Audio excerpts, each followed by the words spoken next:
¿Quiénes son las otras ovejas de Juan 10:16? En este texto Jesús menciona lo siguiente: también tengo otras ovejas que no son de este redil, aquellas también debo traer, y oirán mi voz, y habrá un rebaño, y un pastor. Al leer este versículo Jesús nos deja claro que hay dos grupos de ovejas que serán unificados en uno solo. Entonces, para identificar quiénes son estas otras ovejas, tenemos que identificar el primer grupo de ovejas. Para esto analicemos unos textos. Mateo 10:5-6. A estos 12 envió Jesús, y les dio instrucciones, diciendo: por camino de gentiles no vayáis, y en ciudad de samaritanos no entréis, sino id antes a las ovejas perdidas de la casa de Israel. Mateo 15:22-24. Y he aquí una mujer cananea que había salido de aquella región clamaba, diciéndole: Señor, Hijo de David, ten misericordia de mí. Mi hija es gravemente atormentada por un demonio. Pero Jesús no le respondió palabra. Entonces acercándose sus discípulos, le rogaron, diciendo: despídela, pues da voces tras nosotros. Él respondiendo, dijo: no soy enviado sino a las ovejas perdidas de la casa de Israel. Entonces estos versículos nos muestran que el primer grupo primario son los israelitas, el pueblo judío. Y el llamamiento se hizo primero a estos.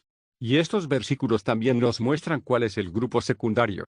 La clave está en este texto: por camino de gentiles no vayáis, y en ciudad de samaritanos no entréis, sino id antes a las ovejas perdidas de la casa de Israel. Vemos que acá dice que vayan primero a las ovejas perdidas de Israel, lo que da la idea de que los gentiles serían llamados después. Entonces esto deja claro que el primer grupo son los israelitas, y el segundo grupo los gentiles o gente de las demás naciones. Ahora bien, ¿cuándo se llamaría a este grupo secundario? La clave la encontramos en el capítulo 10 de Hechos de los Apóstoles. Acá pondré una porción del relato donde se habla del primer gentil Cornelio, convertido al cristianismo. Hechos 10:30-35,45-47. Entonces Cornelio dijo: hace 4 días que a esta hora yo estaba en ayunas, y a la hora novena, mientras oraba en mi casa, vi que se puso delante de mí un varón con vestido resplandeciente, y dijo: Cornelio, tu oración ha sido oída, y tus limosnas han sido recordadas delante de Dios. Envía, pues, a Jope, y haz venir a Simón el que tiene por sobrenombre Pedro, el cual mora en casa de Simón, un curtidor, junto al mar, y cuando llegue, él te hablará. Así que luego envié por ti, y tú has hecho bien en venir. Ahora, pues, todos nosotros estamos aquí en la presencia de Dios, para oír todo lo que Dios te ha mandado. Entonces Pedro, abriendo la boca, dijo: en verdad comprendo que Dios no hace acepción de personas, sino que en toda nación se agrada del que le teme y hace justicia. Y los fieles de la circuncisión que habían venido con Pedro se quedaron atónitos de que también sobre los gentiles se derramase el don del Espíritu Santo, porque los oían que hablaban en lenguas, y que magnificaban a Dios. Entonces respondió Pedro: ¿puede acaso alguno impedir el agua, para que no sean bautizados estos que han recibido el Espíritu Santo también como nosotros? Si el primer redil son los israelitas, y a estos se les hizo el llamado primeramente, es más que lógico que las otras ovejas que no hacían parte del primer redil son los gentiles, o gente de las naciones, y este llamado comenzó con Cornelio en el siglo I. Ahora veamos más pruebas de que los gentiles son las otras ovejas. Efesios 2:1-11-19.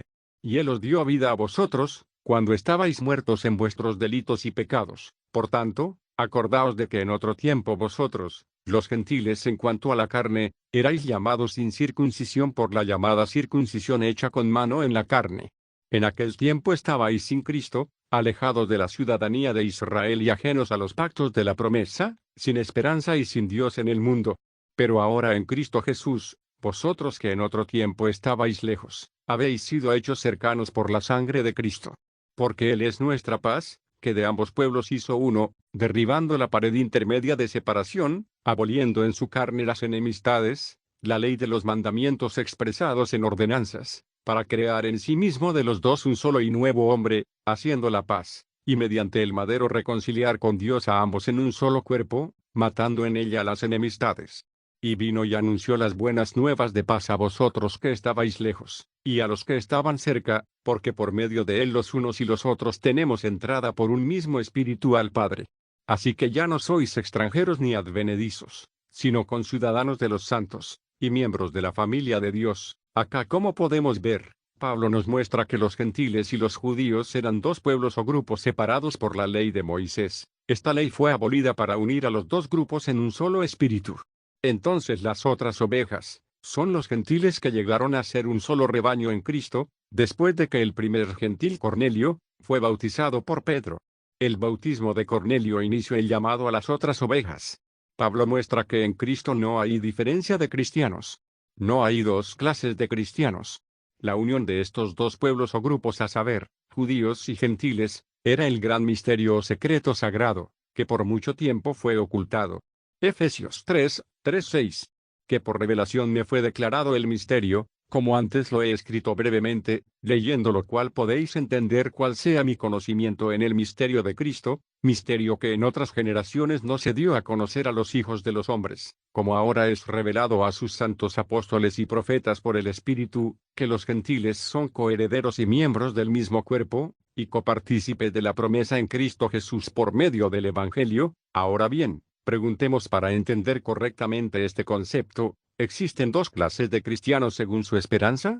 ¿Hay cristianos que no sean parte del cuerpo de Cristo? La Biblia responde, Efesios 4:6. Un cuerpo, y un espíritu, como fuisteis también llamados en una misma esperanza de vuestra vocación, un Señor, una fe, un bautismo, un Dios y Padre de todos, el cual es sobre todos, y por todos, y en todos. Entonces, como vemos claramente, las otras ovejas también componen el cuerpo de Cristo, hacen parte del nuevo pacto, y no hay razón para pensar que éstas tienen esperanza diferente al primer redil, o que son subordinados del redil que fue llamado primeramente.